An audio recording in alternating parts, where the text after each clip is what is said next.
Hello and welcome back. The party has Hello. has accepted that they are going to go on a quest to escort a rather fiery character called Iker McDuff in to go to a local, a graveyard that is some distance away, to retrieve a thigh bone from the main coffin or tomb underneath in the crypt. And if you remember, guys, before you left, I went off for the break. I said to you, "Is there anything that you would like to get information on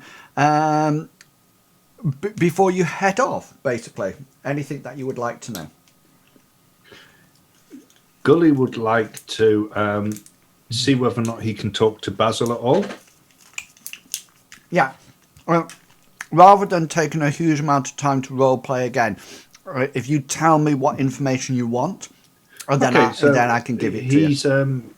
he's going to see whether or not he can find anything out about the noble house of Macduff. Yeah, you can. The noble house of Macduff is one of the biggest noble houses in Lindo, the town. It's actually, it's a middle noble family, and the reason it's middle is because their wealth was made out of cotton and clothing business. So obviously, although it's essential, it's not expensive. And so it's one of the middle. Well, things like weapons and jewellery and art tend to be up at the top. He also wants to know whether or not he knows anything about the graveyard on the outskirts of town and why it's not used anymore. Yes, he does. And it's a well-known graveyard. It was abandoned some 10 years ago. And the reason it was abandoned was that there was a small plague that was that spread through.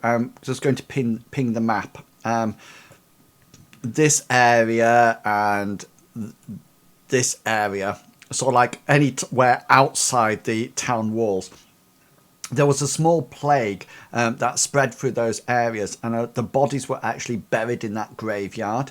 And the plague, because the town didn't want to risk the disease spreading back into the residential areas or going into the water systems. The plague, just so you know, was actually caused by what appeared to be a small parasite that actually lived or somehow buried its way underneath people's skins, and then literally sort of like ate away at the flesh and the layers of skin underneath the outside skin, and sort of like slowly sort of like consumed muscle and fiber. And then of course all of a sudden, as it was eating away, so the people sort of like virtually withered away, and death was caused when this parasitic bug would actually bite into some kind of artery, and then it would cause huge internal bleeding and hemorrhaging, and then they literally died like that. Nobody Whilst ever. he's telling the story of what's happening, Gully's going to see whether or not he can find out how they stopped Yeah. the plague from going on to the rest of the city. Well, it depends who you actually talk to. The clerics, the theists of the town would say that it was down to them, praying to deities and ridding the town of it.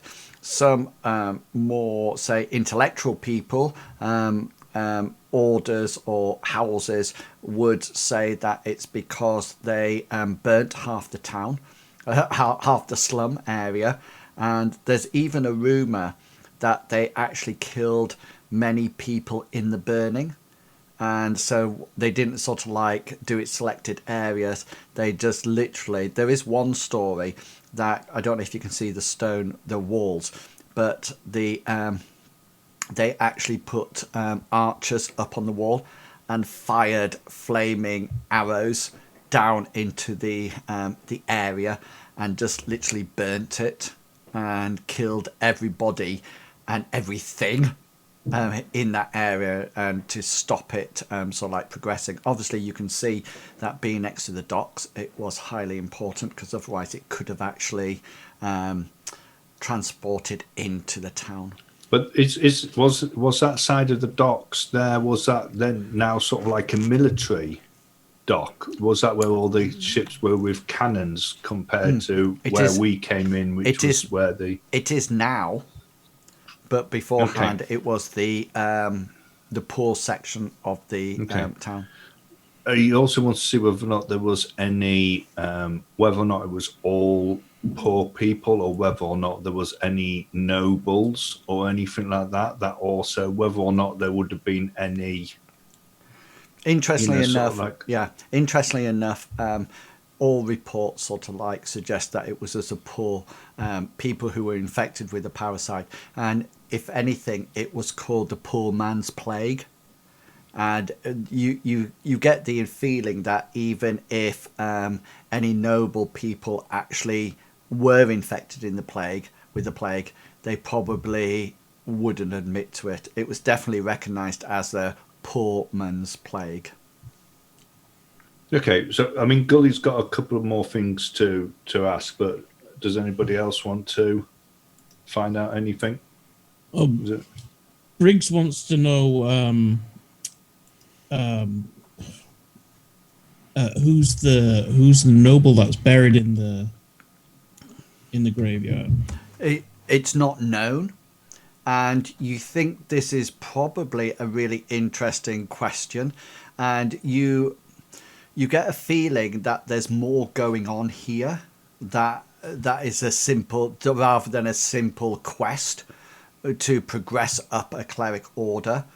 It's almost like, as you might suggest, that they might be wanting more information, or maybe even some kind of human remains to sort of like for sorcerers to sort of like see whether or not they can actually ascertain who is down there. You're not too sure, just on a side point, whether or not you think the graveyard might have been used beforehand for something, and then they buried the people there who died. So it wasn't just a graveyard for the poor man's plague, if that makes sense. Yeah. So it might not have been a graveyard before what it is now. It probably was a graveyard, but not just for the poor man's plague. Okay, right. Okay. Does that make sense?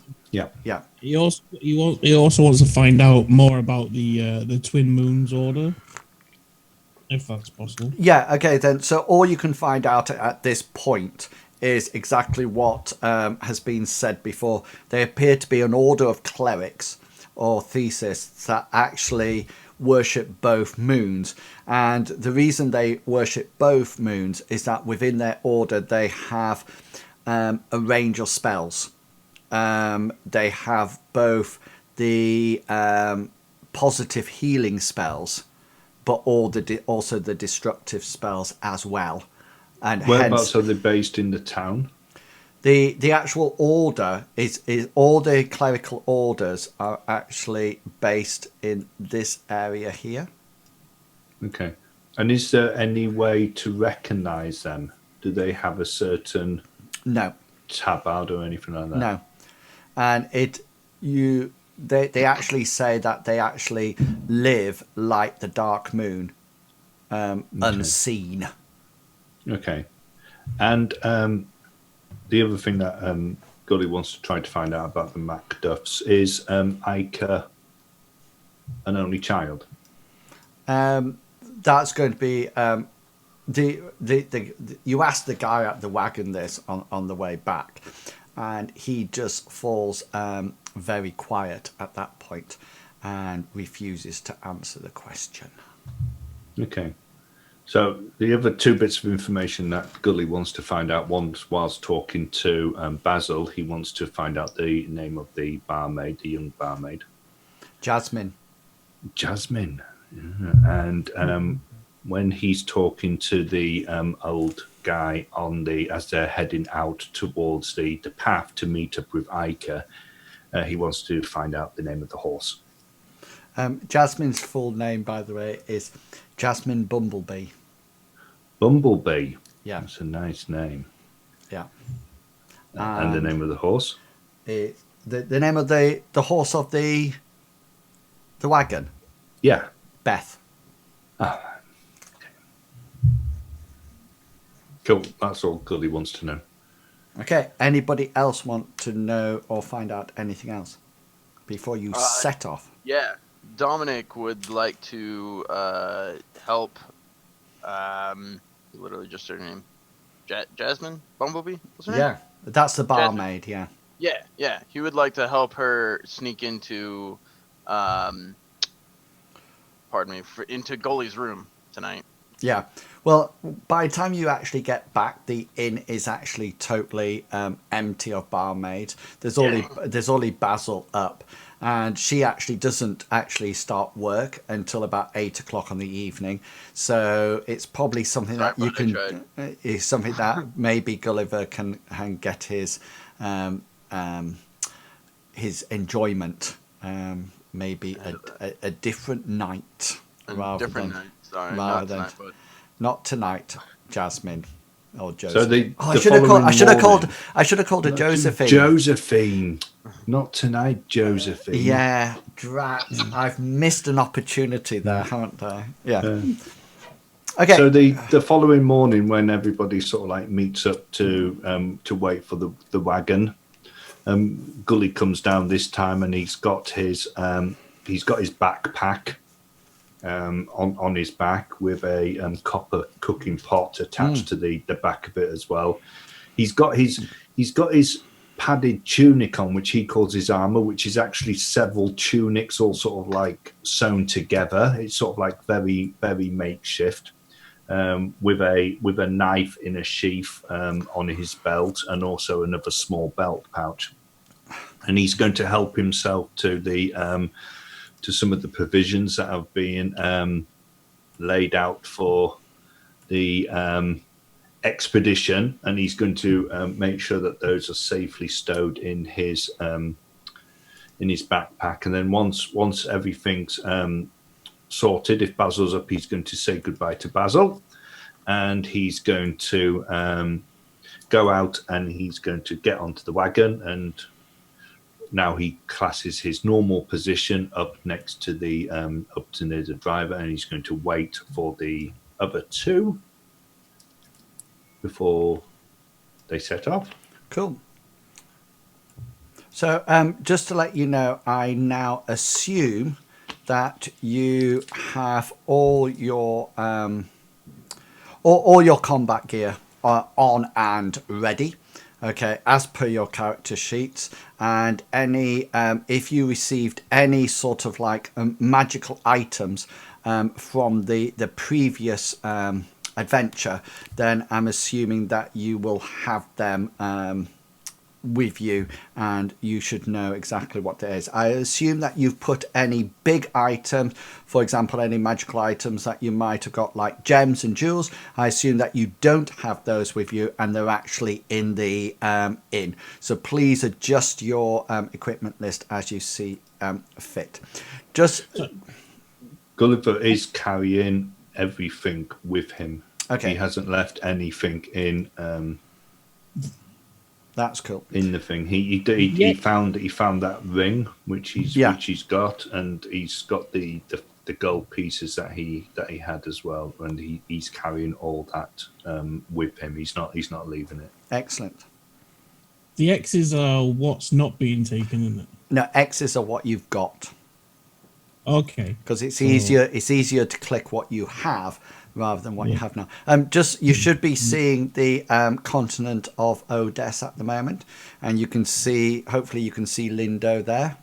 Can you see Lindo? Yeah, just a very small bit. Yeah, so the whole map is one part of the continent, so you can see that there's quite a lot to actually explore. And you are setting off from this part of the town.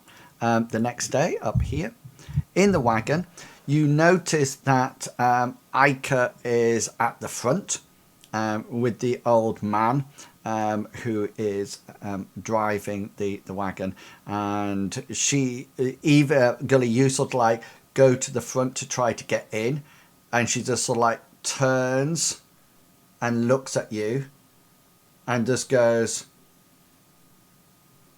like that. There's obviously no room on there. No, and it doesn't look like she's actually going to allow you on. You can try to talk your way onto it if you wish with an influence check. Gully was there first. Was she actually there outside when it Yes. pulled up at the tavern? Yes. So it arrives at the tavern and she says, "Get in the back." You can do an influence check if you wish. Yes. Yeah, so Gully's going to say, "Could I ride up front, please? Because I get really travel. I feel really ill if I'm traveling in the back." Okay, go for it. Influence. Oh no. She just goes, and you sort of like get. He just looks at the floor and just gets Yeah. in, and he sits in the back. Okay, so you go off and you travel over quite rough roads for nearly a day, and you they're almost like about 6 o'clock at night. You actually turn off the main road. That seems to be the main road north from Lindo, and you turn off and you're sort of like traveling west now. And you travel for, say, another half an hour, and you notice along this road, rather like Roman civilizations, there's a series of mausoleums and graveyards here, as if this seems to be the area where Lindo used to bury its dead. You also notice that the area is very much overgrown. And wrought iron gates have vines growing up in it. It doesn't look like it's kept in a up to date. It doesn't look like it's visited on a regular basis at all. And you suddenly notice that the mausoleums down either side suddenly stop. And then you notice that the driver carries on with the cart, then suddenly stops and points a little way down, and it appears to be he's pointing to what appears to be an entrance to a graveyard. It has a high wall around it. I'm just picking up your character so I can pop you on. It has a high wall around it, and it also has what appears to be an open wrought iron gate. I'm just checking that my just need to do it into meters for you. Briggs wants to check, see if there's any anyone been around lately. So he's going to get down and look at the floor and maybe use his tracking skills to see if anyone's been around this area lately. Cool. Just before you roll it, is everybody seeing the map? Yes, I can see a big black square. I can't see myself on it. Oh yes, I can. Sorry, I wasn't zoomed in. Ica's not that big, don't worry. She's huge. Yeah.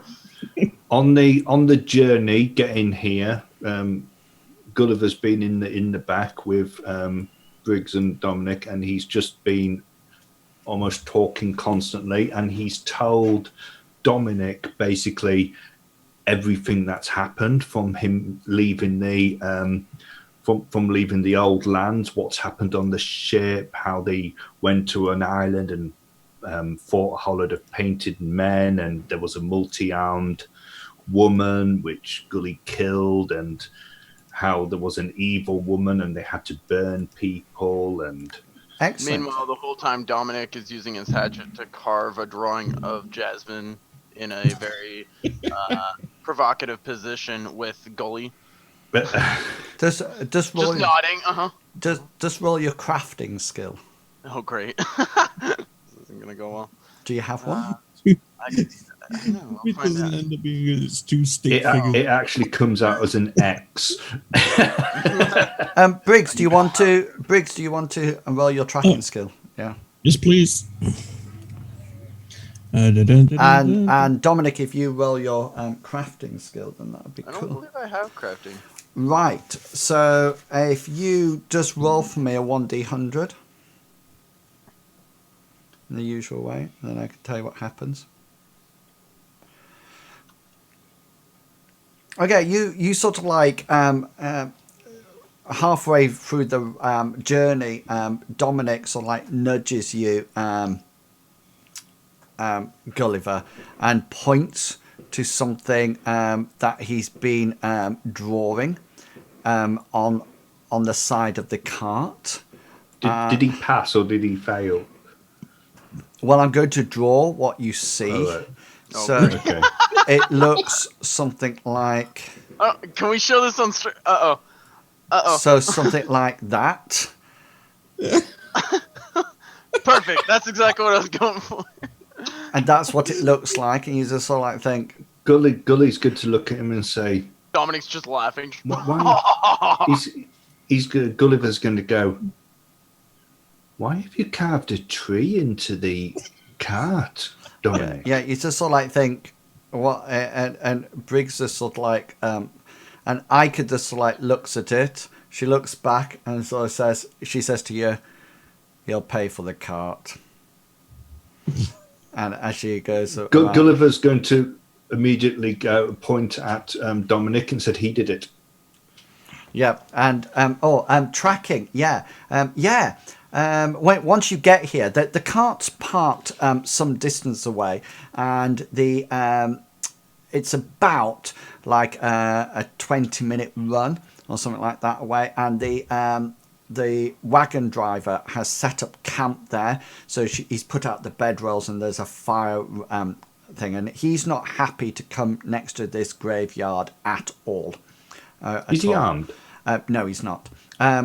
Briggs, as you get closer, you sort of like go down onto the ground, and you sort of like start to study the surrounding area, and there has indeed been there are tracks going in and out through the gate. So can everybody see the map? Yeah. So these two things here, these are wrought iron gates. So they're quite tall and they're open. Okay. And Briggs, you notice that the tracks appear to be going in like that. Mm-hmm. And also out like that. Can you tell how recent they are? Like within however many days? Okay, roll your tracking skill again. Right. No. You figure probably maybe in the last 5 days. Okay. Okay. So guys, you can, if you wish, move around the dark area in the middle, but not into it. So the grey thing is actually a wall. Okay. It stands about 10 foot high.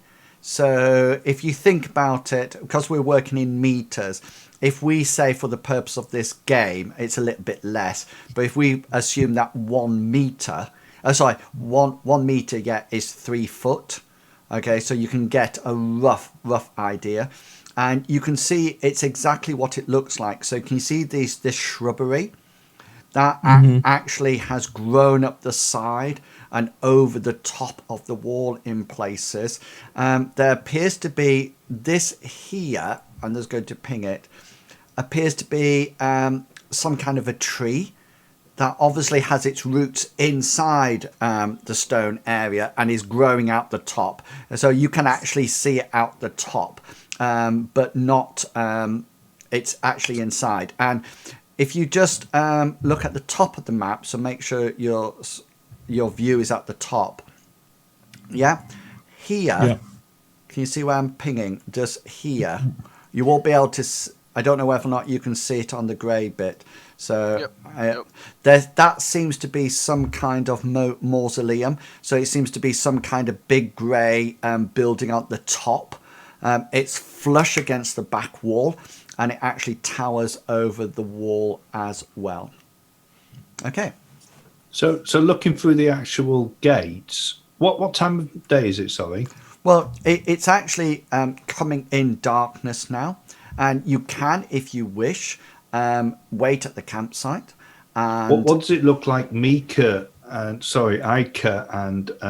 and the old man's doing. Does it look like Ica's preparing to go straight away, or does it look like she's settling? No, Ica has checked. She's checked a Kopesh, and she's sort of like she's got it out in one hand. She doesn't have a shield, and you notice also that she has one of her knives or daggers out. Her Kopesh is currently in her right hand, and the dagger is in her left hand, and she's sort of like flipping it.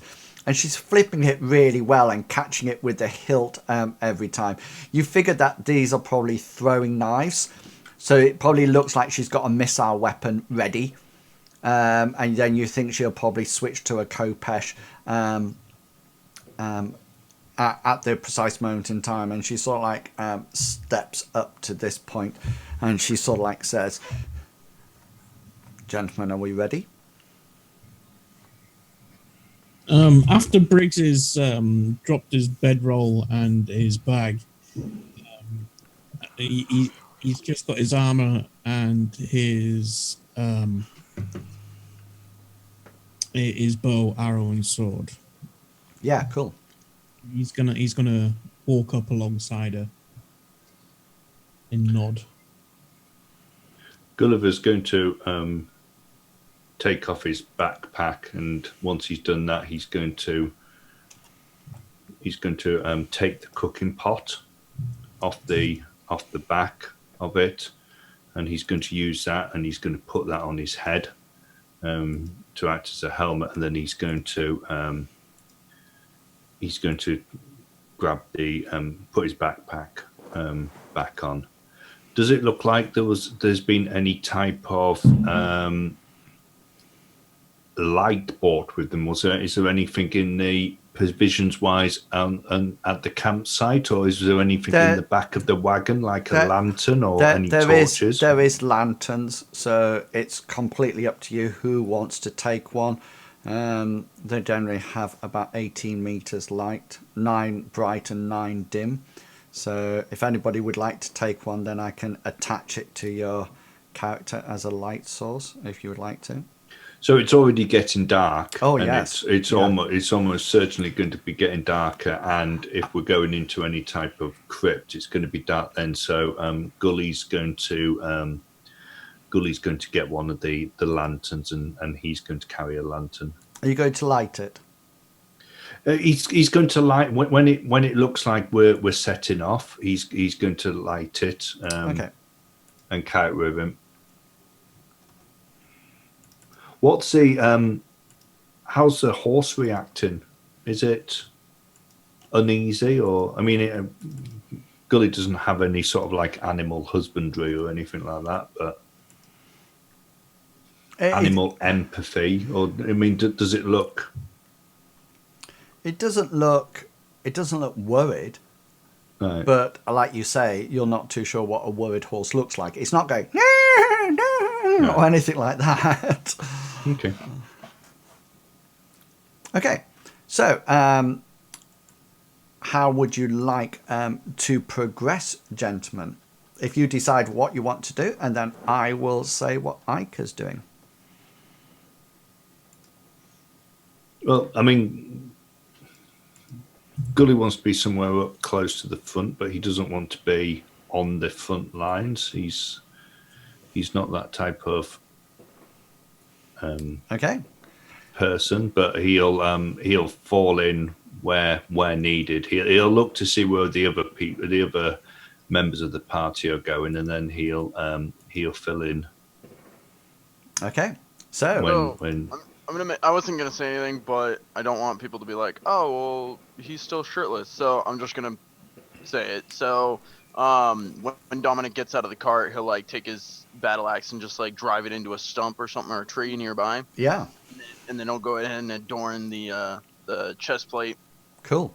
chest piece, and Yeah. then check both his hatchets, make sure that they're good, and then rip his battle axe out the tree and follow Yeah. Ica in. We're just supposed to be assisting her, far as I know, so I'm just gonna follow her lead. She'll do whatever, and I'll just assist where needed. So, are we happy with something like that? Yeah, that's Yeah. good. Okay. So, you head off into the darkened area, and I'm going to reveal. I'm just going to reveal what you can see inside now, because beforehand it was the wall that was sort of like stopping you seeing things rather than the actual darkness. But it's sort of like dusky. You can see quite clearly. And the other thing that you can see as you go into the graveyard is that you seem to have disturbed something. And just from this grave stone here, this grave plot, there suddenly appears what you can see as a man. He seems to be digging in the grave, and you notice that by the side of him he has a sack, and you can see that he's sort of like in there and he's pulling things out, and he's sort of like hauling them out and sort of like digging further down in the into the soil. And then what appears to happen is that he sees you and sort of like looks up. Can you all make some perception rolls for me, please?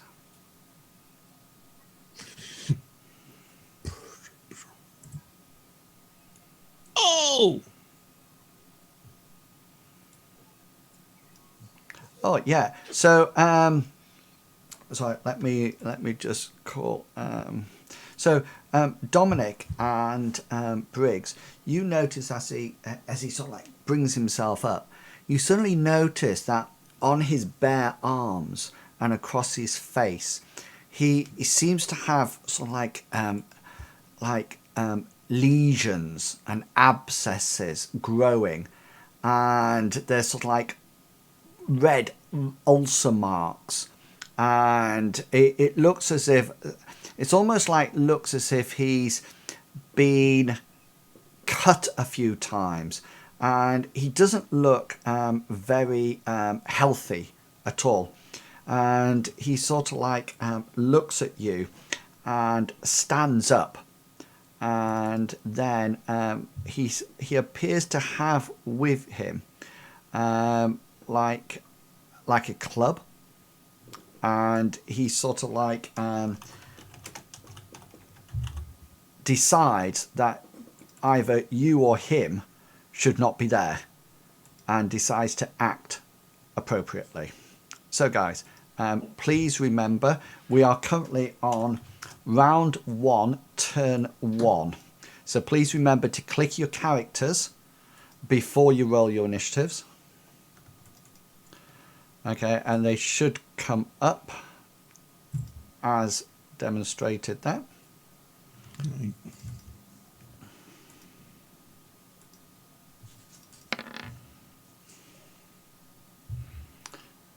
Okay, and let me just do Mr. Grave Robber here. What I tend to do, Wrath, is that I tend to put nondescript words up. So rather than putting these are goblins, I might just put these are wagon raiders, because in this world, because everyone's new to adventuring, they don't actually know what they are or who they are. So that's why it just says grave robber. Could be anything. So, right. Okay, then let me just... Oh, well done, Gully. Nice. Thank you. Okay, let's put it this way. So let's slow things down. So just for everybody's sense, remember it's round the opposite to D&D. So we have turns are the short ones, and then we have a round. One round lasts 5 seconds, and everybody keeps going in their turn order until they run out of action points. Raf, you can see you've got 2 action points on your character. So it's in the little green button by your token. You can see Gully's got 3. Hengist normally has 3. I will keep a track on them on my sheet as well. Hopefully keeping everything up to date. Just to let you know, Raf, it's not like Dungeons and Dragons. Everything you do requires an action point. So if you want to move, that requires an action point. If you want to draw a weapon, that requires an action point. If you want to parry, that requires an action point. You can only use 1 action point per turn, 1 active one, proactive one, but you can use reactive ones. So, for example, you could run up to the grave robber. That would be an action point. Then he might slash with you at his sword. You can use an action point to parry. Okay, and then that's it. If you want to use your mystic abilities, generally one of them takes 1 action point, okay, and takes a turn to do, and you would roll to see whether or not it actually happens and lose a magic point. Okay. Raf, do you know how to change the numbers? Do you? On what? Oh, you know you got that 2. Can you see you got that 2? Do you know how to change it to 1? Next to my name. On your token. On your token. No, I guess not. So if you click it and go, you know, you've got the little thing when you got all the colours. Yeah. Then instead of just hover over the green and press 1, and it'll change it to 1, or put 2. No, not on the bubble. You know, you got the. I don't know what do you guys get a cog and a. We get a cog, like a settings thing, and then we get sort of like a little round button. It's the little round button that you need to click on. And then just hover over the green one and press 1 or 2, whatever your thing is. But don't click the X, because that X doesn't come out. So don't click the green button. Just press a number. I'm doing all the wrong things. It's all right. So just hover over the green and press. Hover over the green. And then press a number. So press 2 now. Okay. So hover over the green. I'd go 1. I'm not seeing any numbers pop up. I'm hovering over the green. Right. No, you got to press the number. So like, click hover over the. Just have your finger pointer thing. Just sitting on top, and then just press 1, 2. Oh, got it. And then. Oh, okay. There you go. Yeah. Yep, I see it. Okay. Yeah. Okay then. So let's start off and see what happens, and we can play it by ear. Remember, combat is lethal. Right, Gully, you're up at 22. So when Gully comes to act, has this grave robber? Does it look like he's? Does it look like he's attacking? Had he already started? Most definitely. So as you guys come in, everybody sees him, and he sees you and stands up. So you're all in the same action now. You're all ready to engage. There's no surprise if that's what you're asking. Okay, no, but all I'm saying is that Gully's going first. Is this grave robber sort of like approaching us in? Well, you don't know until his. Okay, turn, so Gully's going to point at him and he's going to go, "Hey, what you doing?" Okay, and that's going to be his action. Okay, well that'll just be your free action, yeah. Yeah. Cool. Well, you class it as a diver then. Yeah, so you'll until- diver and lose that action point. So Grave Robber comes next, and he will use his action to move up to Ica. So that's his action. Okay, Dominic, you're next. What would you like to do? Okay, so to get to him there, I would need to move like here, correct? Yeah, and then that would be your action point. So that would be one action point down, and then you'll get to that would be your action for this turn finished. Okay, so you'll get your next action in the next turn. Oh, okay. I'm seeing. Okay. So Yeah, we'll do that. yeah. So now Ica will act next, and she's there already. So she will use her action point to swipe. Okay. So she hits on a very good roll. Whoa. Okay. So she now rolls a d20.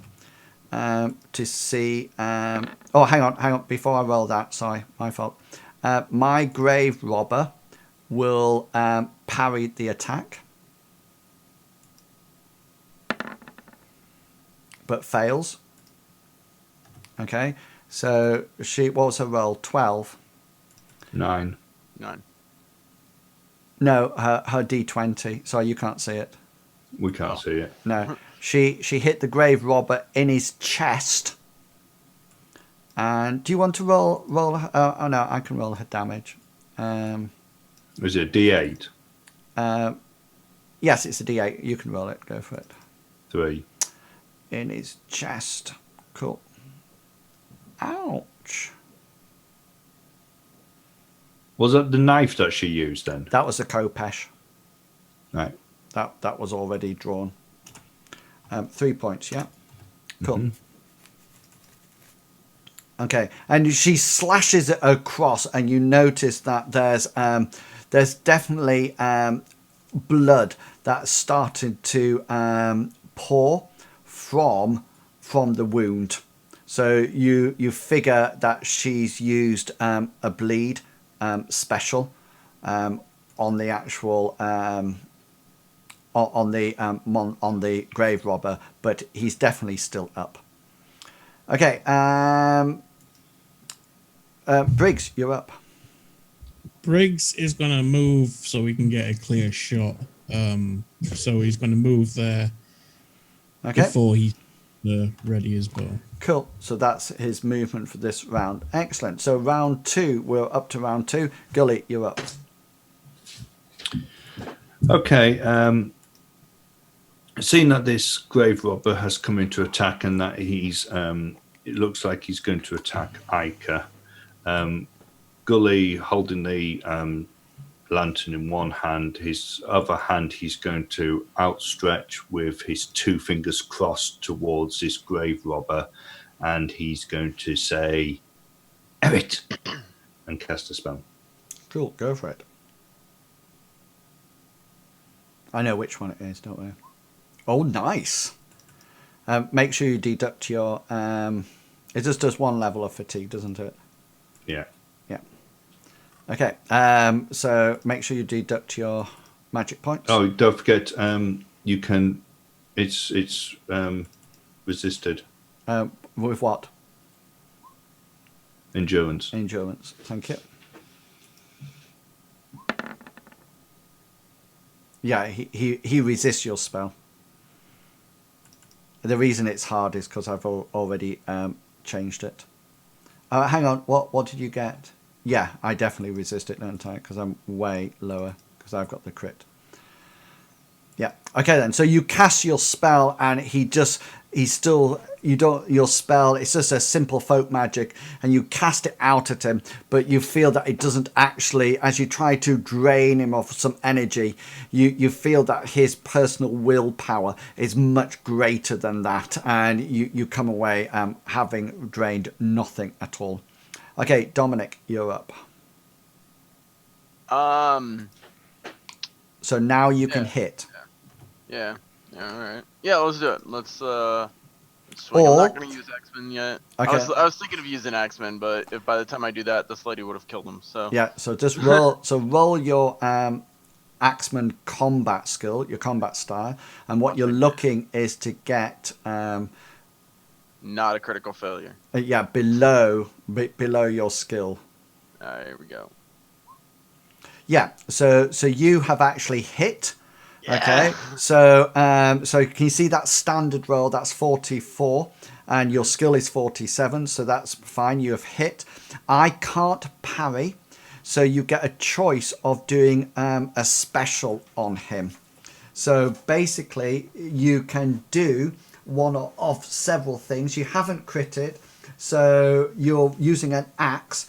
So you can, if you wish, you can cause a bleed on him if you wish, or you can what's the other one that you have there? Dismember. No, he doesn't. Impale. You can't choose location, can't you? It's only crits on that. So what you would do, and let me see, I've just put it on. I think it's Sunder, which it's are you using one-handed or two-handed? It's my two-handed Right. battle axe. So Two-handed. you can either cause a bleed effect. So what that means is that at the beginning of every round, I have to roll because I'm losing blood. I'll become tireder and tireder and eventually fall down unconscious. Or because you're using a two-handed weapon, you can do Sunder, which damage the armor or weapon for the opponent, reduces the armor points of any damage above the... So basically you roll your damage, and if I've got armor in that location, then you will destroy that armor straight off. So if you hit in that location again, there'll be no armor there at all. So he's not wearing any armor that you can see, so probably your best option is to do a bleed effect on him. Well, isn't he already bleeding from her attack? He is, and therefore you can have a double bleed. So at the beginning of every round, then I have to then So it stacks. yeah, everything stacks. So now you roll a d20. Okay.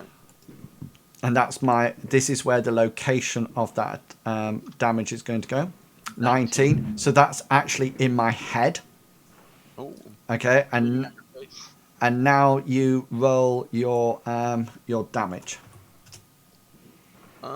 Which, if you look at your battle axe two-handed, there'll be a little dice next to it. Yep. I see it right there. Boom. 3. Okay, so you do 3 points of damage. So it says combat effects is bleed. Does that mean it already has a bleeding effect? No, you choose. There's various effects you can do, and if you get critical one. Yeah. So, for example, if you get a critical attack, then you can choose better ones like maximum damage. You can choose location. Bypass armor. Bypass armor. So you swipe your axe at this guy's head, and it sort of like shaves a bit of his scalp off. He still looks like he's up and fighting, but he doesn't look too healthy at all. This is Ica now.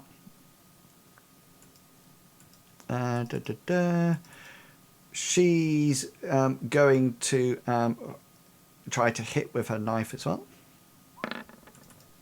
but fails. And then we're up to you, Briggs. Briggs is ready on his bow. So he's going to ready his bow on 2. Okay then.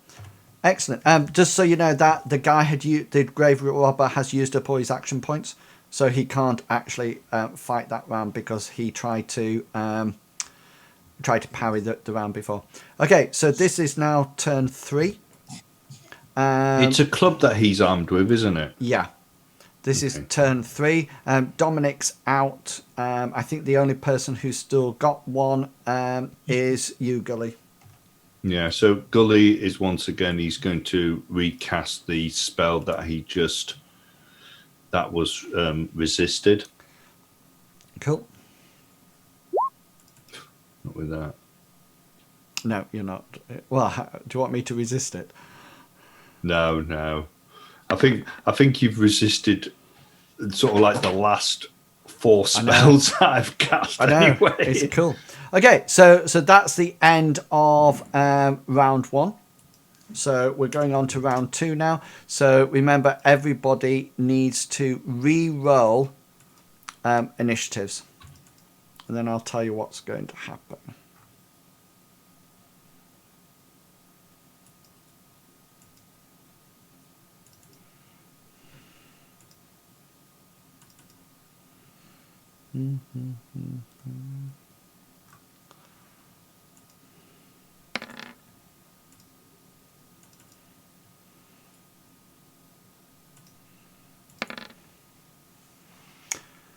Okay, let's see. Have I got everyone? I don't have Briggs. How do I add me? I didn't click. I rolled 12. There we go. I've got you. Oh. Done it. One job to click. Oh, you Dominic, Hey. that's not a very good roll. No, not really. I'm taking my time. Taking Really your thinking time. this one. Okay, so Ica goes first. This is her knife attack again. She misses. So that's her on the first turn. Yes, Gully, you're up. Gully's hoping that third time's a charm and hoping that he actually gets his spell off before he loses all magic points. Cool. So he's going to cast the same spell again. No. So all you see is Gully sort of like in the last sort of like 10 seconds, he's just been pointing at this grave robber, and you just hear him saying, Emmet, Emmet, Emmet, over and over again as he tries to get a spell off. And nothing comes off at all. Here comes the club attack at Ica. Ooh, and he hits despite being fatigued. Ica goes to parry and parries the shot. So they're equal weapons, so it will absorb all the damage. Cool. Briggs, you're up. This is your second turn at loading up your bow, so you can now fire. And that's what he will do. He will pause in between breaths and look for his thing. There. And in between breaths, he fires off a shot, which Yeah, actually hits. So all of a sudden, Dominic, you sort of like you're busy fighting this because we've only been in this for like 5 seconds, and we're into the second 10 seconds, and you're just before you do anything, you suddenly see this arrow come shooting past your head and sort of like whack into this this grave robber. The grave robber will try to evade this roll. Oh no, yeah, the grave robber can, but doesn't. Okay, location. Special. Oh, special first, yeah. I think I want to encourage a bleed. So it's Okay. like triple. Cool. I need location next. Yeah. D20. 20.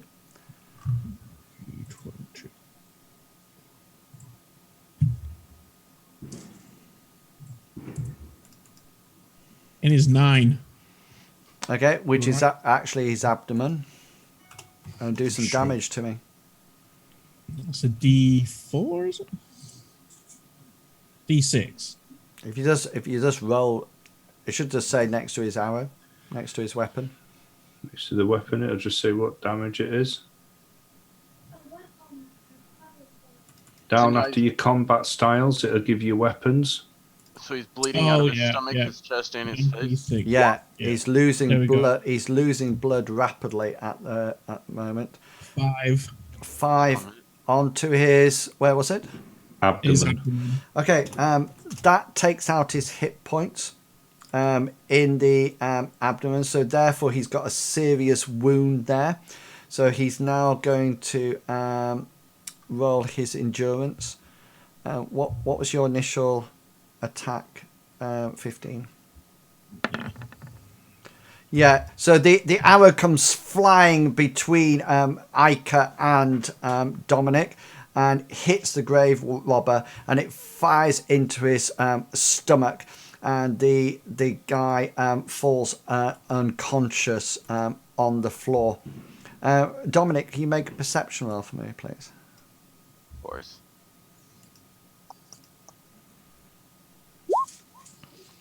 Yeah, you notice that up to your right, Shush. emerging here, you probably just be able to see it. Mm-hmm. Can you see it now? Yep. Yep. It looks like it was on the opposite side of the gravestone, the grave, and it's just coming around, and it looks exactly the same. It has a club, and it's you can see that it's dropped a sack on the floor as well, and that's going to be coming. You have your AP now, so it depends what you would like to do. He's coming with a club as well. You said, correct? Yeah, it has a club. Yeah. Okay. And it takes an action point to like pull out my hatchet. Switch to a hatchet. I think your hatchet. What's the reload on your hatchet? I don't think they have it. I don't Does it? No. Ranged weapons, hatchet, no. No. So you could therefore. So it'll be one ready. Yeah. So you can just pull it out and chuck it. Yeah, that's what I'd like to do then. Yeah. Cool. Let's- Roll. It's the same. It's the same roll as your combat style. Everything's always in that combat style. Okay, so I just roll. I don't, because I'm not. What am I looking? Oh, okay, I see it. My bad. I'm being dumb. Yeah. So that definitely hits. So let me see if I can actually evade. Let me just assign this to that. Cool. So you hurl your axe at him, and he tries to get out the way, but just as he launches himself to one side, your axe plants itself neatly in him. I need special first, so it probably, if we just say for the sake of argument till we get yours sorted, we'll say it'll bleed, or you can you can probably impale him. Do hatchets impale, Chuggerugger? No, I think it has to be piercing, is what it said. All right. Ranged weapon, hatchet is bleed. Bleed, yeah. Okay, then. So that'll be your bleed. So tell me whereabouts you are. So roll 1d20. Mm-hmm. D20. 10. Cool. So that's going straight in his chest. And do me some damage, please. Of course. Right there. 1. What are you doing with it? Just love tap. Okay, so it's sort of like slim hits onto his chest, but it doesn't really penetrate. And so it sort of like hits in, it leaves him a gash, but it falls down, and sort of like you can pick it up afterwards. Okay, so this is still round 2, but turn 2 now. Ica's out, by the way. Gully, you're up. Gully's going to grab on his belt. On his belt, he's going to draw his sling and Okay. start loading it. Okay, cool. And And Grave Robber starts to move on his. Heads down towards you, Dominic. And Briggs, you're up. Briggs is going to move up a little bit. Yep. Okay, so that's his. That's it, done. And Dominic, you are up again. Okay.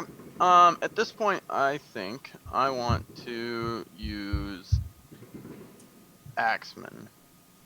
Okay, so if you go to your way of your warrior, there's a dice roll next to it. Go ahead and click that. Okay, click it. It's going to ask for your intensity. All right. Okay, that'll do. Oh, is it? Did I click the wrong one? You should. Hang on. Let me just have a look. Yeah, no, that's absolutely fine. That's I think if I actually click on Axeman, it asks me for my. Yeah, that's fine. But we'll take it that. So that's now. So you need to reduce your magic points by 1. Okay. That's back on the court, right? Yeah. Yep, I see it. Okay, Yeah. So now instead of hitting on a standard roll, you now hit on an easy roll. Okay. Okay. So you're one easier. Okay, and turn 3. I think Gully, you're the only one. Yeah, so Gully is going to spend his second round loading his sling. Cool. Excellent. Okay then. So now we are on round 3.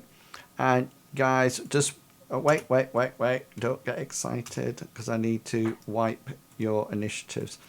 And everybody needs to do their initiatives.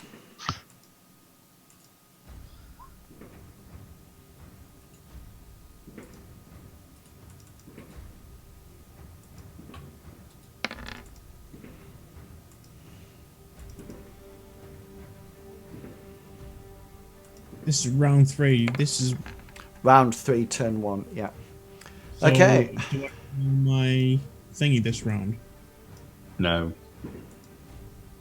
You've done it where you've prepared your bow for 1 round. You need 1 turn, you need another turn. You'll fire it at the end of this. Oh no, you didn't. You moved last turn. You moved last turn. So Gully, you're up. Okay. Do I need to do my endurance? Yes, sorry. Yes, you do. Thank you. So you need to do a Jones says. So Raph, Gully is not very. Yeah, Gully's not very good at fighting. So you do yours at the end of this round. So yeah, after that. Okay. Yeah, I'm tracking. Oh, well, at least I get a percentage. yeah, but you'll now be winded. Okay, and what would you like to do? So this is my third Yeah, certainly is. round. So that's can I? So it's now classed as loaded and ready to fire. Is my sling? It certainly is. So can I move without losing the Correct. load Correct. and then fire Next turn. Yeah. Yeah. Yeah. Okay. Grave Robber goes next. So this is fire going to hit you, Dominic. Mm-hmm.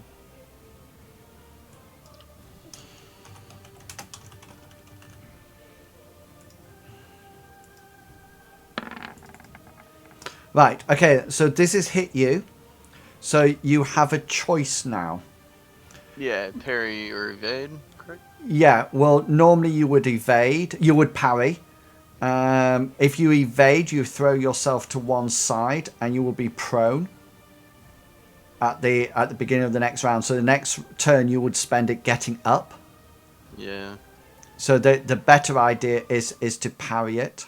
Yeah, I'd rather parry it. Yeah. So you just roll your normal damage roll, your normal attack roll.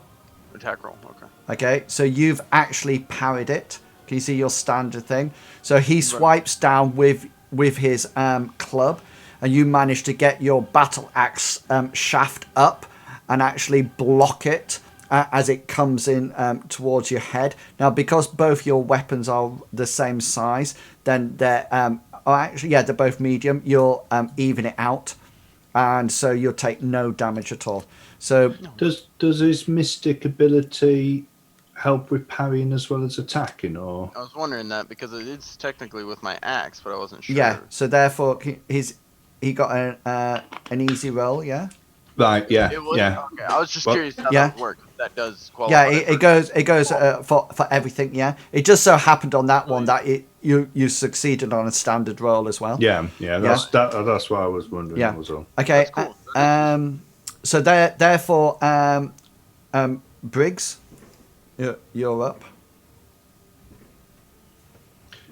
The only thing you got to take into also account, muted. though, is that because you parried, that's classed as you losing another action as well. Right, I figured as much. Yeah. Yeah, that's his first. That's his first AP gone. Yeah.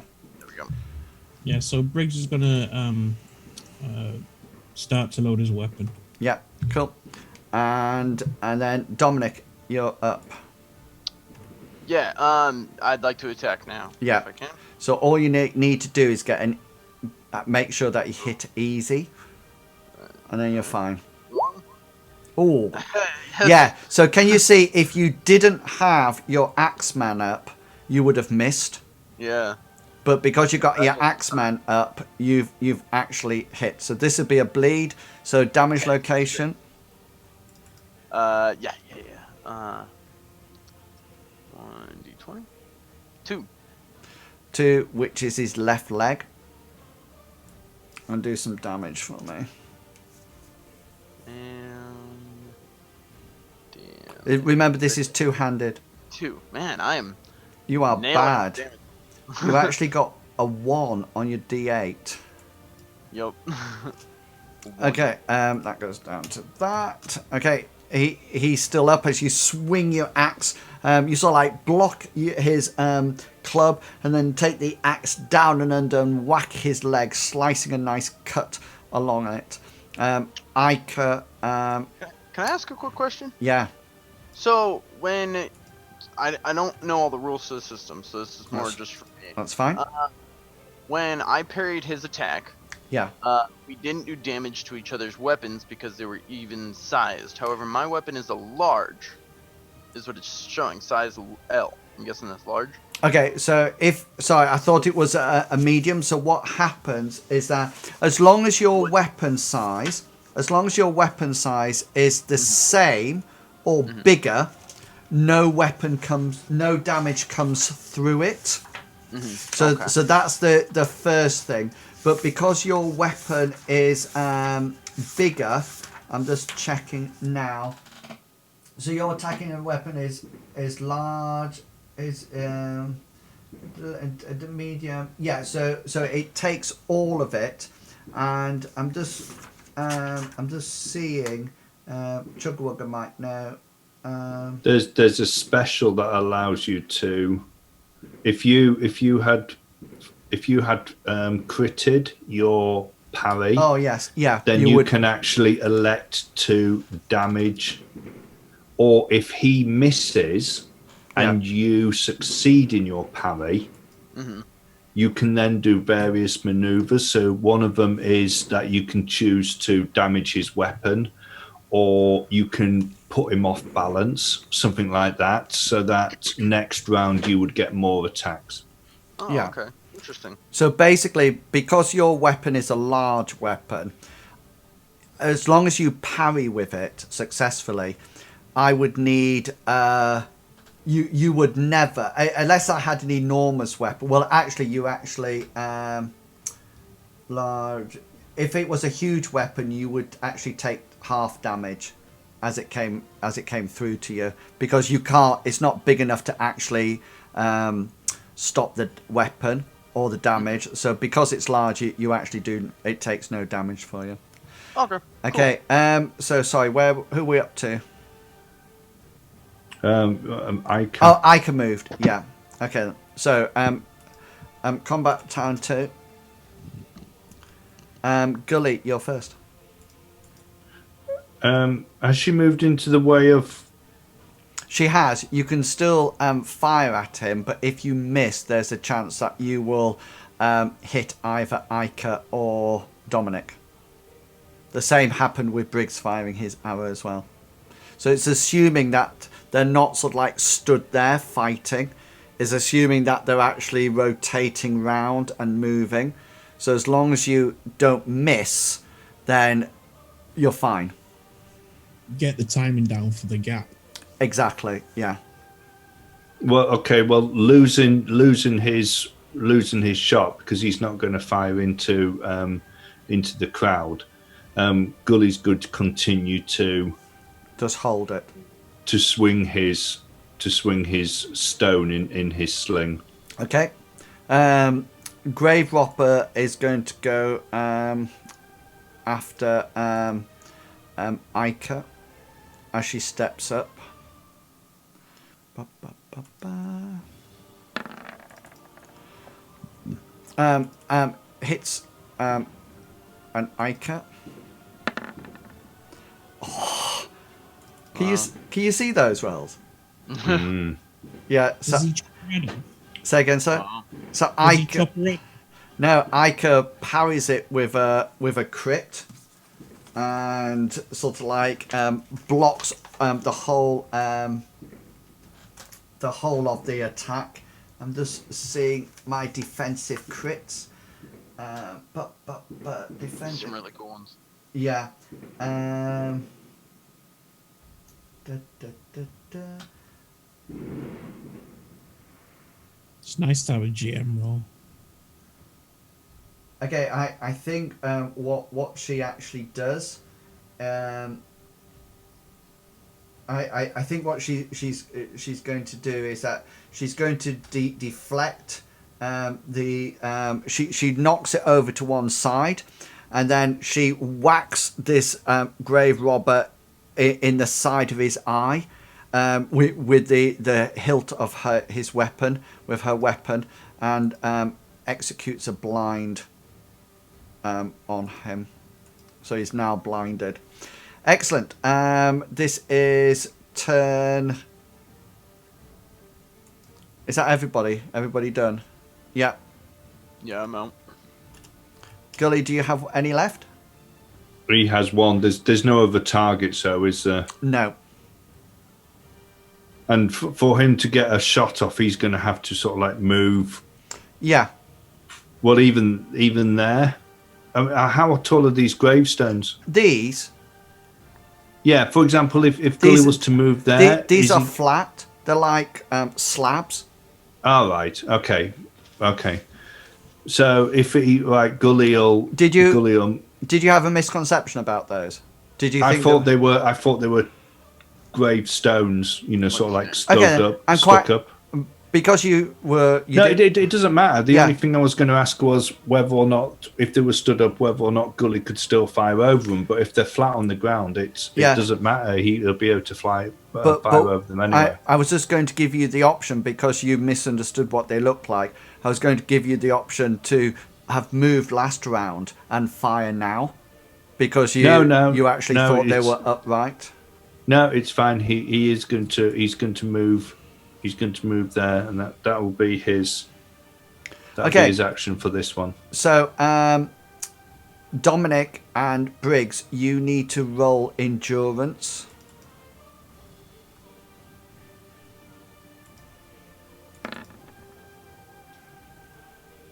Are we doing endurance rolls at the beginning of? No, we're going to do it at the end, if I remember. But I just remember I forgot. So, Briggs, you're fine. Dominic, you need to go to where it says fatigued. Mm-hmm. And can you see where it says fresh? Yeah, change that to winded. Winded, okay. And then the character sheet to do everything else for you. Okay, and now we... So, question on that real quick. For my axeman, does that bring me from easy down to standard now? It makes everything one level harder, yeah. Yeah, okay. That makes sense. Just want to make sure. So, you know that intensity that should have come up. you can actually put 2 levels of intensity on it at casting, which would take it down to very easy. Oh, So you can actually ram up the intensity if you wish. yeah. Okay, so initiative, guys. There we go.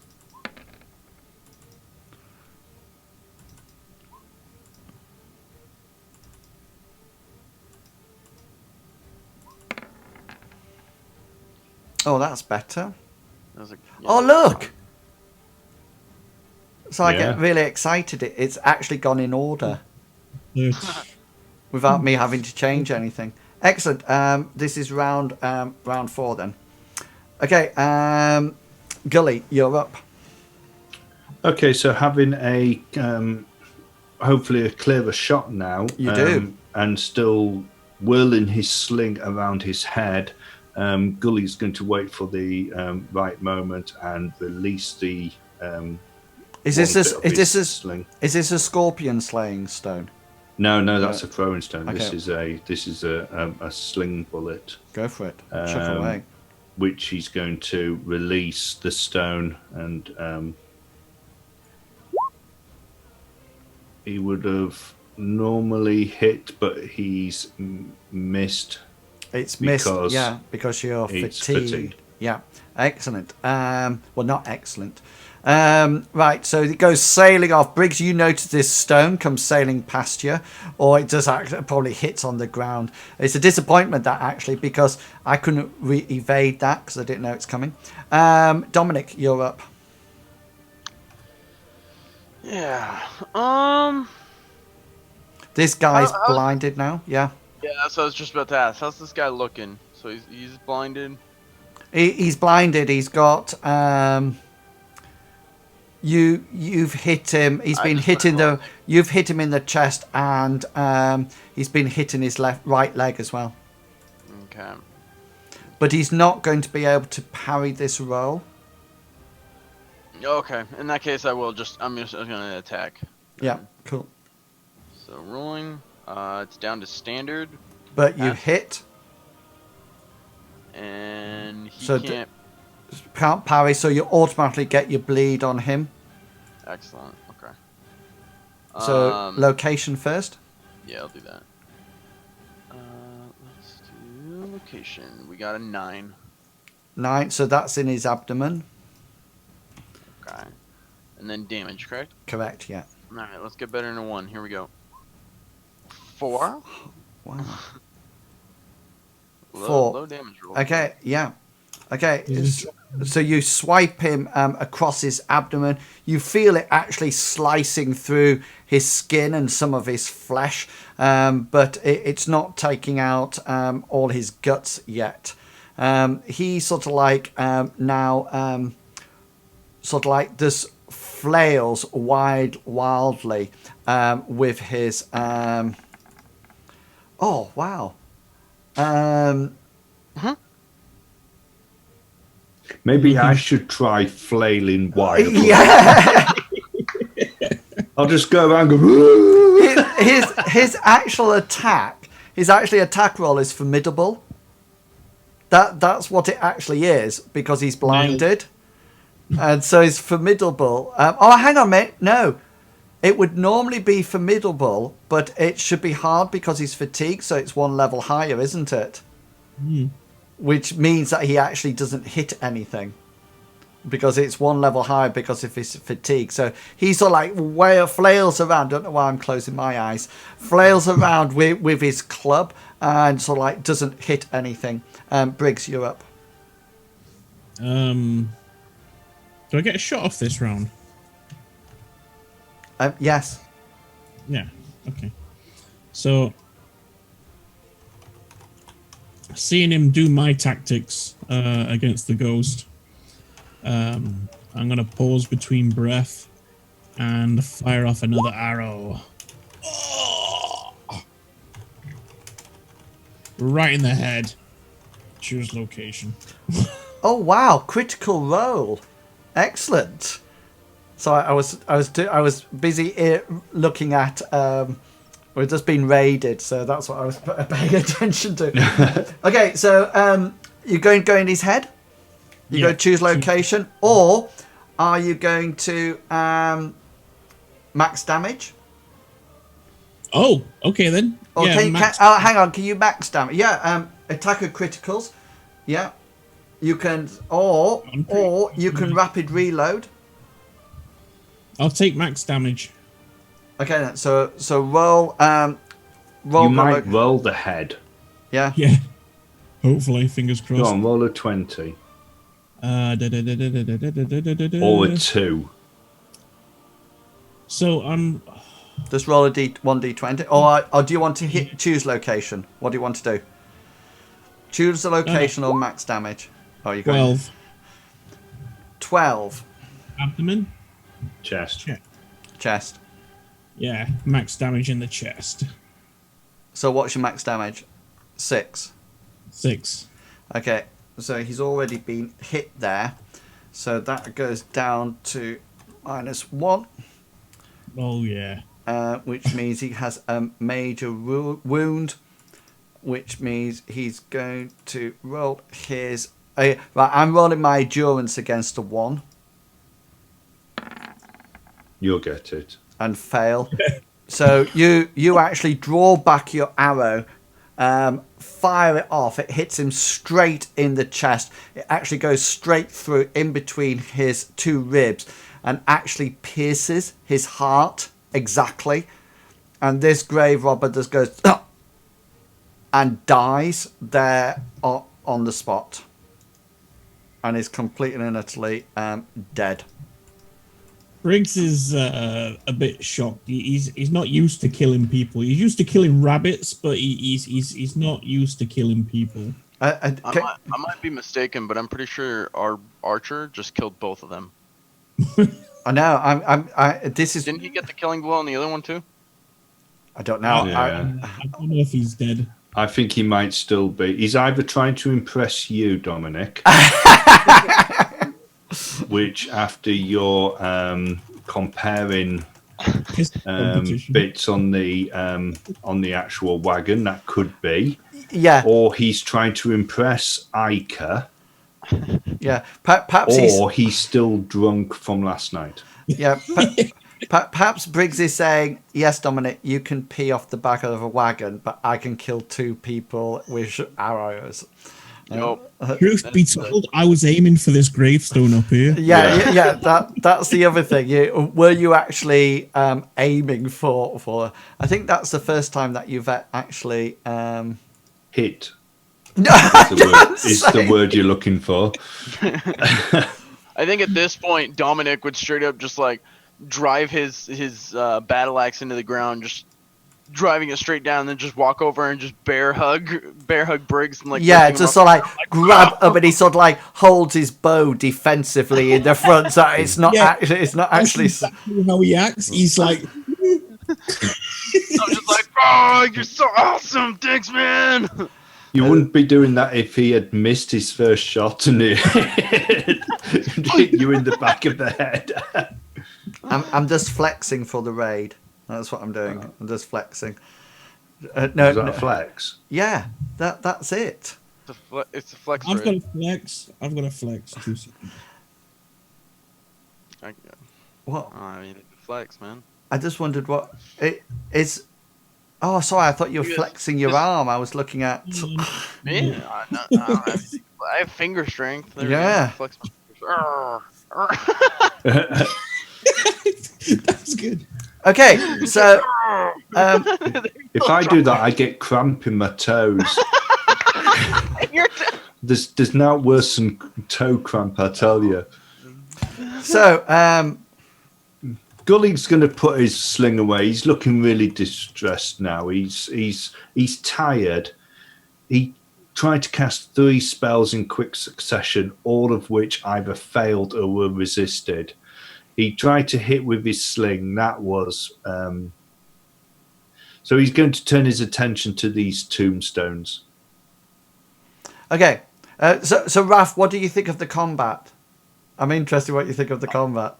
I'll be honest. I even messaged my There's two DMs for my channel, myself and Mr. Pickles. I messaged Mr. Pickles in the middle of this, and I was like, I found a new system that I've fallen in love with. Excellent. That's what I like to hear, and a fantastic DM as well. Yeah. Of course. I think I emailed you these tables. So I have them pulled up here. He's got them on his other monitor. all right, cool.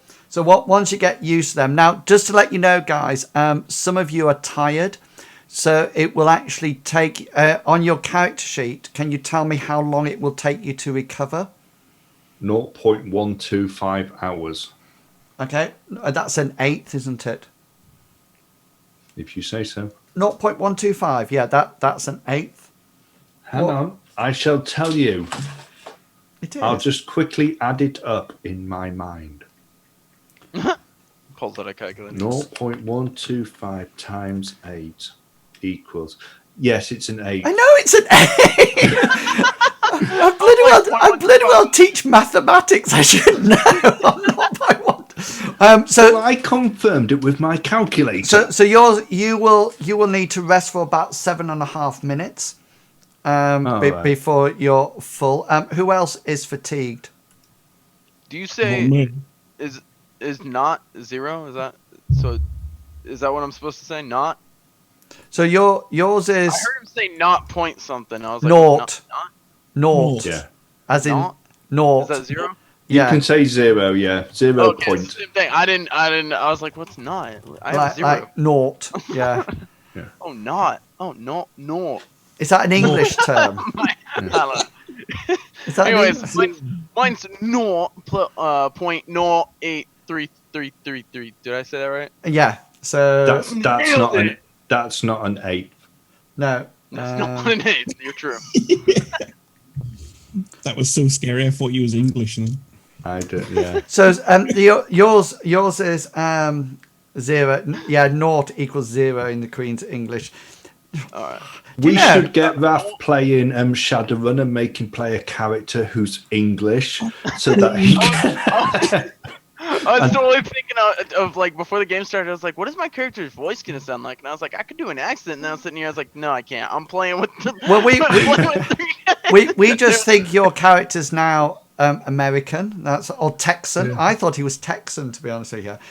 Did you know that people in Manchester, which is a city in the UK, actually call their trousers pants? Yeah, they're weird. Yeah. I mean, yeah, I do that too. Yeah, but in the rest of the country, the rest of the UK, we say trousers, and Oh, really? and That pants. is weird. Pants is like underwear, Yeah. but in Pants Manchester, and underwear? yeah. So Huh. we find it really funny when people say, "What colour pants have you got on?" Because Americans say it to us because we think you're talking about our underwear, and so Blue like and think, yeah, we sort of think, "Why are you asking about my pants?" You know, but. Why are you asking me about Yeah. my- Yeah, and Wandering Silence is saying, "What's a fanny pack?" Now we don't have fanny Bum packs. bag. We have a Yeah. bum bag, and that word we wouldn't use. Well, I wouldn't use. Can you remember the first time you actually heard that, though? Fanny pack. I know. Yeah. I just thought, what? I'm 8 years old. I was like, what? That word in England means female genitalia. A fanny? Really? Yeah. Yeah. Yeah. Well, I mean, fanny bags. And you aren't- don't get those in packs. Well, you without the word pack on, you don't put the word pack on. If you're lucky, you do. Yeah. But yeah, that's what it actually means. So No, it- fanny packs are not in style here. You get made fun of if you're wearing one. yeah, You do. but No, like an actual, like the bag, like what? yeah, Yeah. but Sorry. we would call them bum bags. Bum bags. Yeah, rather than that, I would never use that word at all.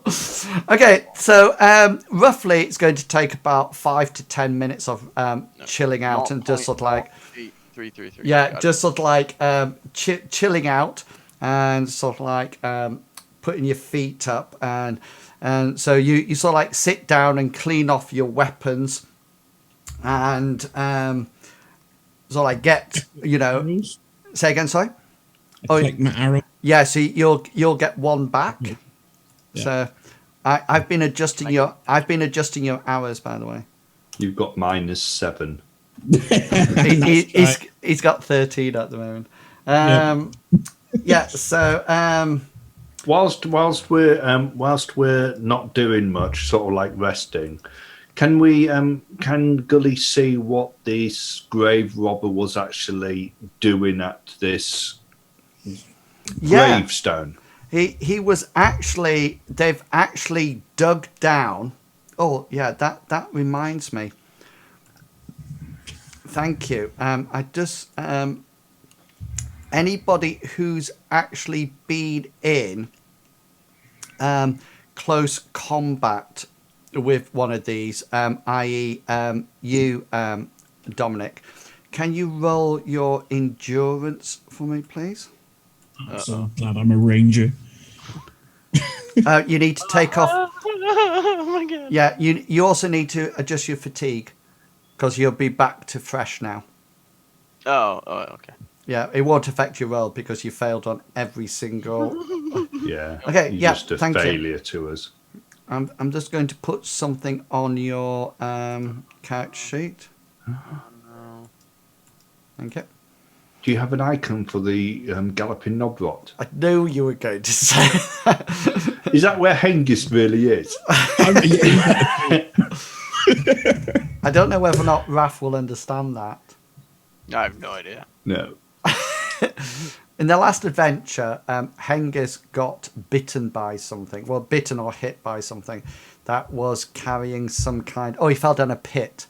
I think that was. No, he got by the mole man. Oh yes, he didn't parry. he got by the mole rat that injected some kind of disease into him. So now Gully. He's gonorrhea. Gully keeps saying that he's got. What do you keep saying? Wandering. Galloping knobrot. Galloping knobrot, which is just a type of sexually transmitted disease. Right. Okay. A real one? No. We don't have that here. I've never heard of that one. A made up one. It's Well, made up. I did go to the hospital one time asking. No, about- no. I do not want that on my stream. Thank you. Wait, are we sharing STD stories? No, we are not. Yeah. Look, I've just No. been raided by some great D&D players, and all we're talking about is sexually transmitted This is infections. typical D&D for me. I don't know about you. Okay, So what about these gravestones? Yeah, so- Or what was he? they seem to have dug down to the bodies, and they sort of like seem to be trying to claw out items from the decomposed skeletons or bodies down here. So they look like they've been digging around for some time, and from where you are, Gulliver, you can see that a lot of the other gravestones have been sort of like pushed over and sort of like buried, dug out. And you also do notice on the one next to you, there's actually 3 or 4 bodies buried one on top of the other. I mean, the thing that confuses Gully, one, to begin with, is that, from the information that he got from talking to people in the town, was that this was almost like a sort of like a mass grave burial site for people who were suffering from this, who got infected by the plague. And a lot of it was down in the dock area or the slum area of the town. So the fact that they've marked the graves seems weird to him. I mean, he knows from when he lived on the other place. Just roll a custom check. Have I taken my? It's not like as well. They've had to bring the bodies through the town, wouldn't they? From one side of the. Oh, now I get a roll. Nice, yeah. You probably think that what they've done is use this graveyard and dug down to the previous grave, and then piled bodies up, and then just put the gravestone over the top. There's no coffins in here. Right. So maybe the person right at the bottom might have had a coffin. Yeah, because they wouldn't have sort of like built such a strong structure for just a mass graveyard. You think what they've done is probably had a graveyard here normally with the mausoleum, and then piled the bodies on top and put the grave slab back on them. So you figure in a lot of these there'll be numerous other ones. Right. Okay. So after they've rested a bit and they've got their they're no longer winded. Is anybody damaged? No, nobody took damage at all. Oh, lucky. Everything was parried. Nice. Swimmingly, except I. Just to let you know, so Raph, at the end of combat, your mystic power fades. So that's how long it lasts. So if you had augmented athletics, then it to climb a wall, then once you got to the top of the wall, it would stop.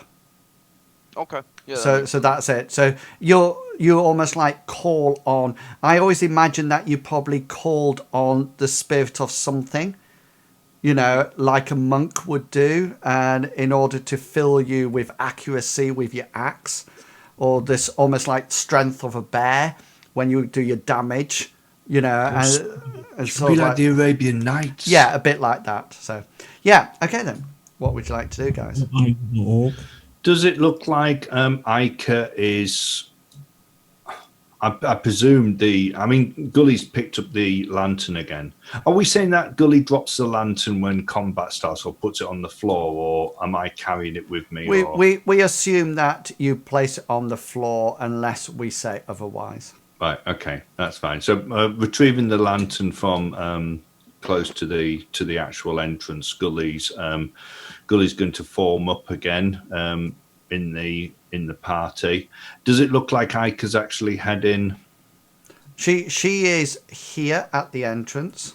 All right. So he's hurriedly going to sort of like run to catch up and get behind. She's sort of like looking around, and you notice there seems to be like a huge stone slab covering the entrance.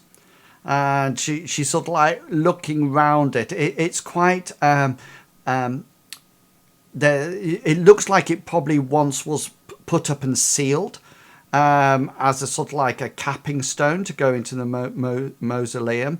But there's a lot of vines and plants around it now, and she's sort of like slashing at the vines with her khopesh to sort of like release it, and she sort of like works for some time as you guys watch her, and then she sort of like leveled open the door, so it looks like it's a huge slab, and it looks like it probably pushes to one side.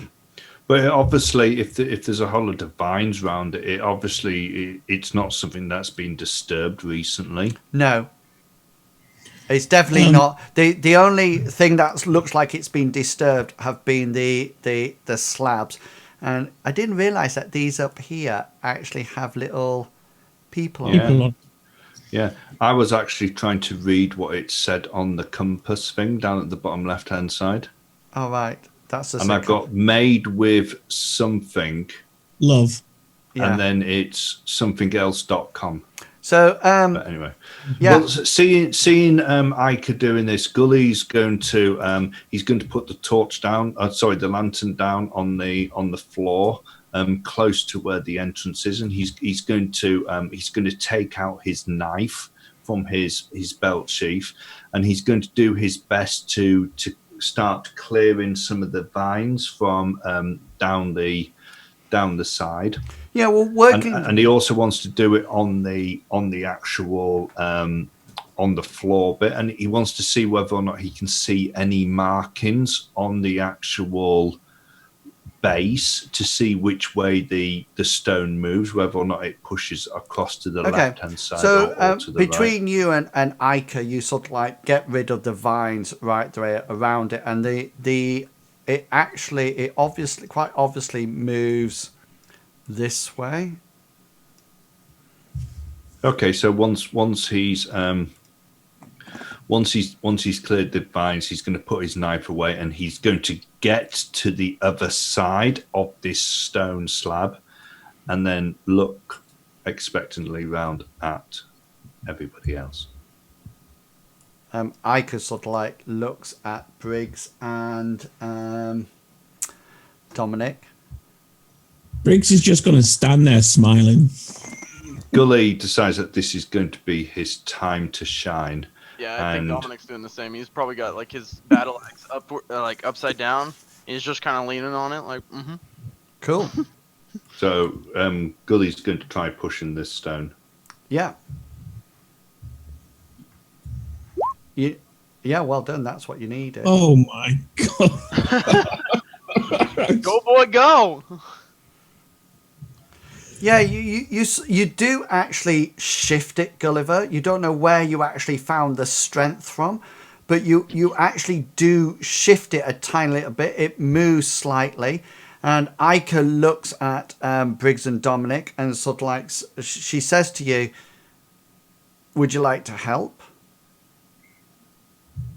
I thought you didn't want us here in the first place. She just sort of like ignores you, and she goes across to Gulliver and sort of like looks at him and sort of like says, "Let's push it together." Okay, so Gulliver's going to give it another push. Yeah, your roll stands from the last one. You don't need to It's a good job. roll it again. What was if I crit? And she gets a 20 as well, and both of you sort of like put your backs into it, and you push it, and you move it. You don't move it a huge amount, but you move it wide enough to actually squeeze through. And well, before they jump in, because I figured this is about where it's wide enough for them to jump. This is where I'd leave the axe stuck, and I'd kind of smack Briggs on the shoulder and be like, "I'll respect that. Let's help." Yeah. Like, I respect her actually going in and putting in some work. She's changed her attitude. Like, props. I got you. Cool. We'll go in. Roll your brawn. Watch us not be useful at all. I'm in the wrong. Well, Oh. see this? You really didn't need me. No. You guys were doing so good. So the hefty barbarian comes in, tries to push. Oh, what? You actually both got the same roll. Oh wow, we did. I was just leaning on it. You sort of like as you both sort of like approach the door in order to help her push it.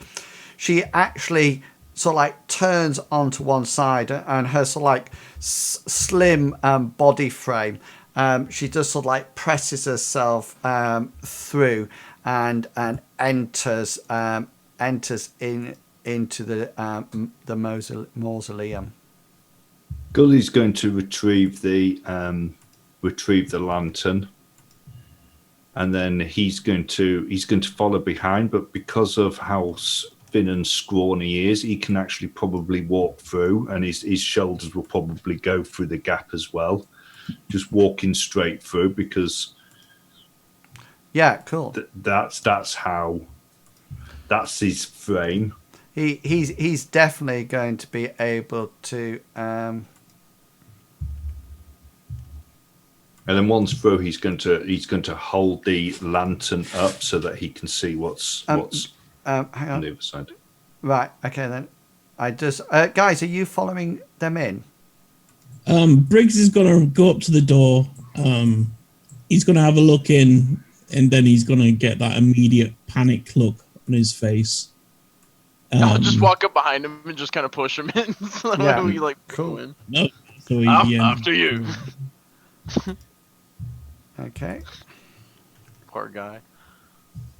And then let me just move. I'll kind of slap him on the butt and be like, "Don't worry, I got your back." Just put Dominic in the pit.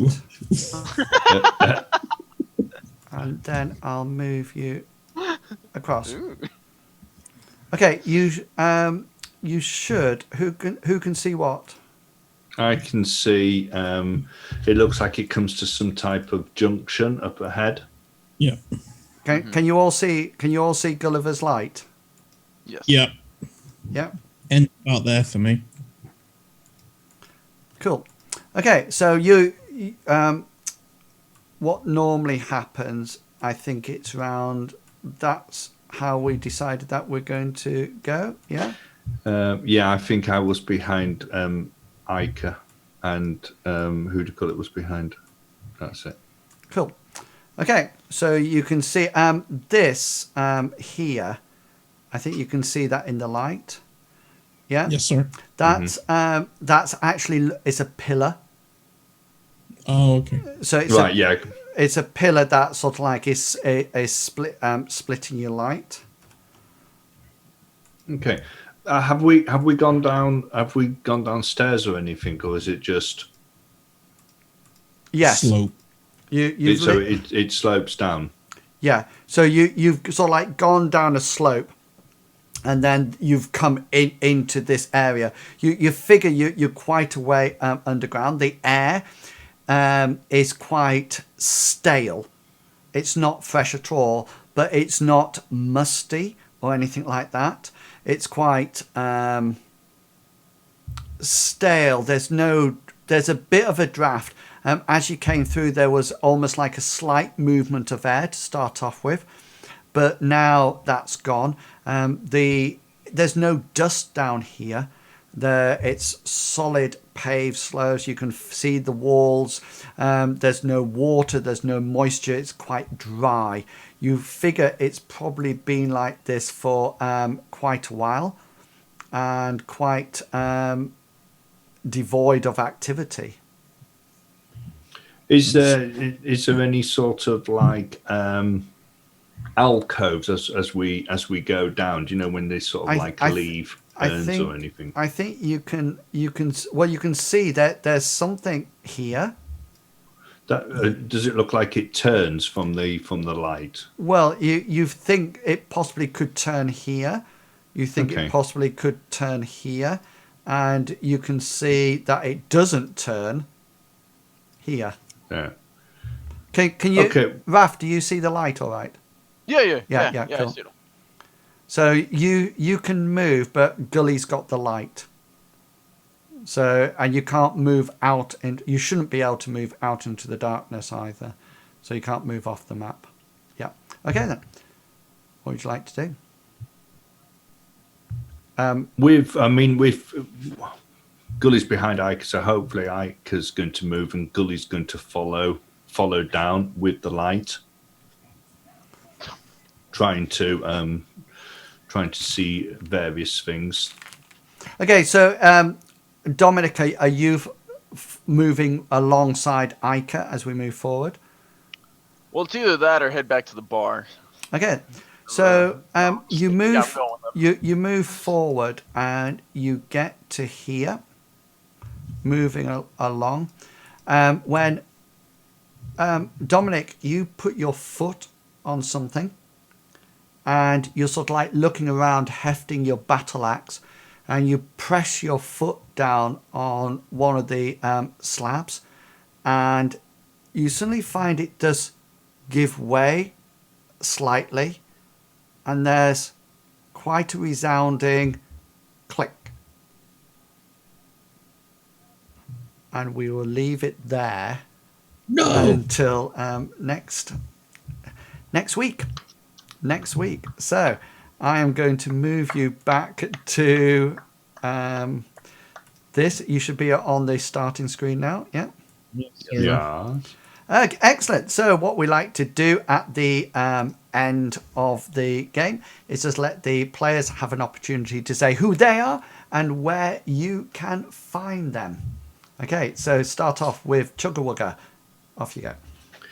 I'm Chugga. You can find me here on Saturdays where I play Gulliver the Sorcerer's Apprentice. You can also find me on Tuesdays in Inwell's channel where we play Shadowrun and I play Studley the Combat Mage. Bit of a mother's boy, but yeah, combat mage. Apart from that, you'll also find me in Inwell's channel where I Moderate. Where I moderate for him. Yes. Thank you. Excellent. No, thank you. And underneath that, we have underneath him. Sorry, we have Big Beastie. Did you call me a that? Yes, I did. Easy mistake to make. Underneath that. And underneath that. That thing. I am Big Beastie, and you can find me in my own channel, Big Beastie. And in the down there is all the links to all my social media and whatever. And also, you can find me here on Tuesday playing Shadowrun, as well as whenever Inwells is streaming, just lurking in his channel. Excellent. And then across to the other side, we have Mr. Wrath Inspired. Yeah, I'm Wrath Inspired. You can find me I stream 70 hours a week on my channel. So pretty much always live. I think that's about the same what Big does, actually. Yeah. Yeah. I mean, oh no. Oh, I don't know. I just went and followed you, Big. Oh, thank you. Muchas gracias. They say in Canada. I don't know. No, I work 40 to 50 hours a week. That's the only time I'm not streaming. And then I stream 8 hours during the weekdays, 15 hours during the weekends, but usually more. If I'm ever gone, I IRL stream it. So you guys can pretty much catch my entire life except work, which is fine because work is boring. So go do that thing. Cool. Yeah. Excellent. And I've shouted out Wrath Inspired and Twitch, and also Big Beasties is there as well. Chugga doesn't have one, but I do. My name's is Inwells, and I've been DMing for this wonderful group of players as they Make sure you go follow him. as they are now actually completing the quest of Ica McDuff. That's what the current adventure is called, and hopefully we will come back to them next Saturday, when I think Hengis is back next Saturday. So is he just going to appear from out of a tureen or something? I'm not saying. I'm not saying. I know how he's going to come in though. Oh, right. So please do come back next Saturday and see what happens. What was the click? Why has the paving slab depressed? And what is going to happen to Master Dominic's Shay? We'll come back next week. We'll play next week at 7 o'clock here, 7 o'clock GMT time, because we're into Greenwich Mean Time now. I will be back tomorrow at 3 o'clock playing some more ESO, Elder Scrolls Online, when I'm struggling with my Dragon Knight, hopefully getting to 10th level, which will be absolutely fantastic. And quick question. yeah, Your Dragon Knight. I was watching him run around on some like little like ostrich looking thing, like armored ostrich. yeah. No, it was a guar, a Guar. It's like a lizard. Yeah. It's like a lizard. Okay, so not Fancy not knowing that. I love them, and somebody else loved them. I forget who it was in the. It looked like an armored ostrich. I was like, this game was awesome. It looked like it's a lizard. Yeah, it's smart. That's what Gua means in North Korean. Yeah. Okay. So I will be streaming tomorrow at 3 o'clock GMT time. Also, please remember that if you would like to have a read of any of my blog posts or follow me on Twitter, then I'll stick the information there.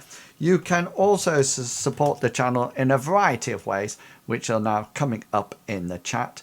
And finally, please, please, please don't forget that you can actually follow my radio station, Wilson Waffling Radio, and you can go and have a listen. It broadcasts 24/7, hits from the 60s, 80s, if you like that sort of thing, and live shows on a Friday night and on a Sunday night at 8 o'clock GMT time. Okay, so it only the only title. What are you doing? Yeah, so it only remains for me to say in my usual way to each and every one of you, have fun, guys, and I'll catch you all later. And until then, consider yourself well and truly waffled. Thanks for coming along. Bye. Goodbye.